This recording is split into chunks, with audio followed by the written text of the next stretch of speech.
Okay, so let's continue our discussion. So we have here a sample of radio script. So meron tayo ditong halimbawa ng radio script sa Filipino. So ang bahaging ito ay tinatawag nating series indicator, okay? Or the header. Nakalagay dito ang pangalan ng inyong radio, okay? Your station. Then, the 5 minutes radio broadcast. Dili na siya pwede. Hindi yan pwedeng mawala ha, yung 5 minutes radio broadcast. Then, DSPC 91.8, your station. Then, the date, kung kailan nyo i-ere yung inyong broadcasting. Then, page 1 of page 5. Tandaan na dapat page 1 hanggang page 5 lang dapat ang script. Or kung masyadong marami, pwede nyo gawing page 1 of 6. Hanggang dyan lang. Okay? Hindi pwedeng sumobra ng 5 or 6 pages ang inyong script. Yan yung tatandaan nyo always. Bawal sumobra ang radio script ninyo. Kailangan 5 hanggang 6 lang yung pages ng script ninyo. Then, we have here a sample. Yung una is, ginamit namin yung pamamaraan na magsasalita muna yung anchor para makasabay kami sa pagtaas ng green flag. Kasi green flag signifies na magsisimula na yung simulation. So pagtaas ng pagtaas ng green flag, so magsasabi na o magsasalita na yung anchor 1 natin. Eksklusibo o bagong-bago sa inyong mga radyo. Parang ganoon. Okay, sample lang naman to. Anchor 1, pagtaas ng green flag, sabay ang pagsalita o pagsabi ng eksklusibo, bagong-bago sa inyong mga radyo. Then, pag sinabi nating theme fade up, okay, pag sinabing theme fade up o news theme fade up, tataas yung music, okay? 1, 2, steady, 3, 4, 5, okay? Ganun lang. Or pwedeng 1, 2, baba, okay? Ganun yung music. Kasi fade up, tingnan natin ha, ito yung fade up, establish, then fade to bed. Ganun lang. Okay, then pagkatapos niyan is yung inyong spiel, this one. Salamin ng katotohanan, lingkod ng sambayanan. Ito ang DSDP 91.8, Radio 1. Okay, then fade up na naman, then establish, then fade to bed. Okay, then another spiel. Okay, introduction nyo muna to ha. This is your opening billboard. Magandang hapon Pilipinas, maayong hapon syudad ng Bislig. Ako po si, ang pangalan ng inyong anchor, at ako naman si, pangalan ng pangalawang anchor. Okay? Then, anchor ninyo then, kayo po ay nakikinig sa DSDP 91.8 Radio 1. Okay? Then, news fade up, pataas na naman, then establish, then baba. Then, sa ulo ng mga nagbabagang balita.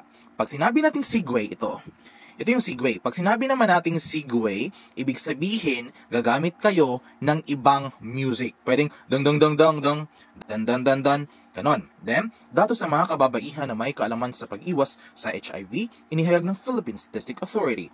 Okay. Pag sinabi nating orchestra, yan yung tinatawag nating stinger or yung sound effects natin. Stinger or yung sound effects. Okay?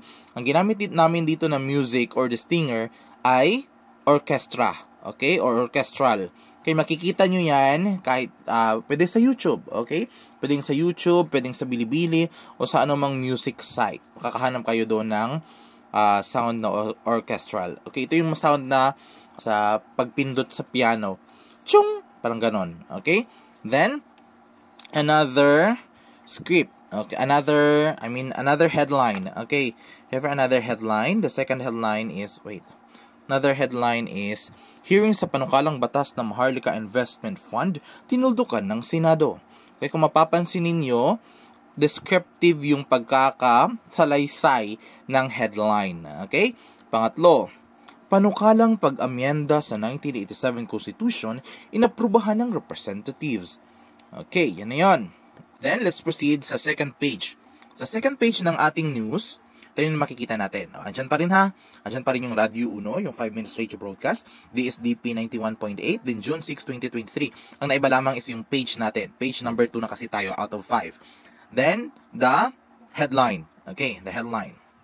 Then, news up, establish, then fade to bed.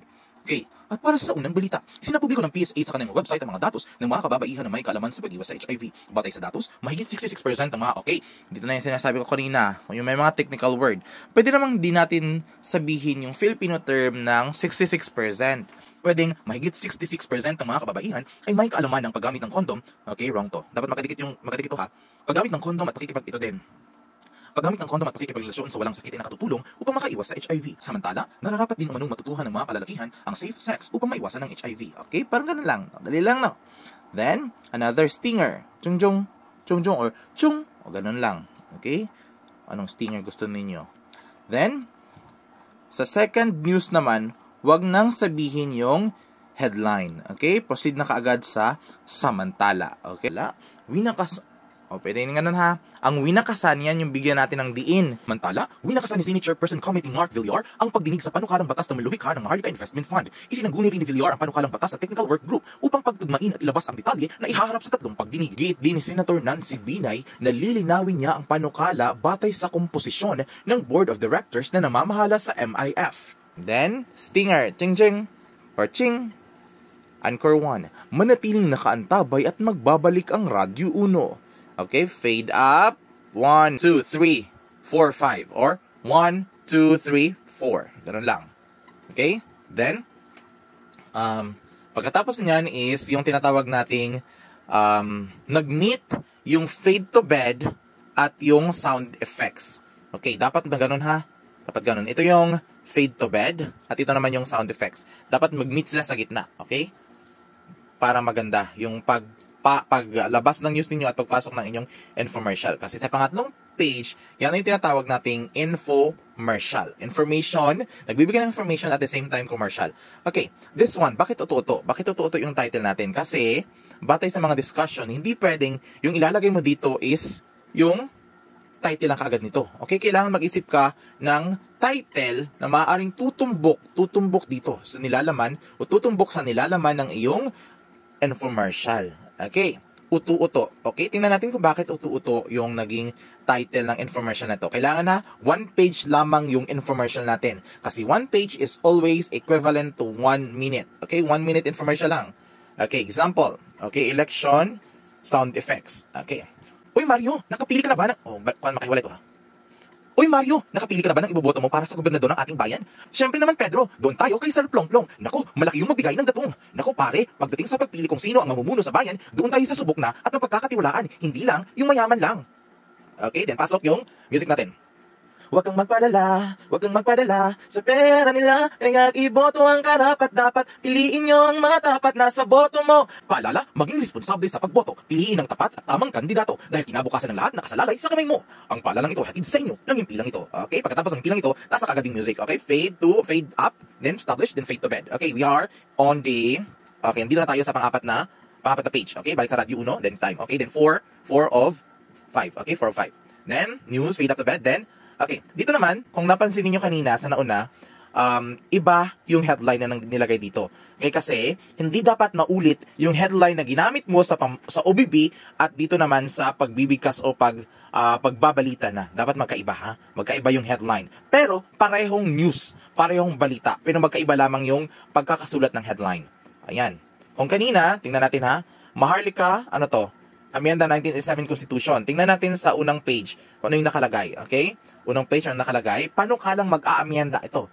Paano ka lang mag-aamienda? Okay? Paano ka lang mag-aamienda sa 1987 Constitution inaprubahan ng representatives?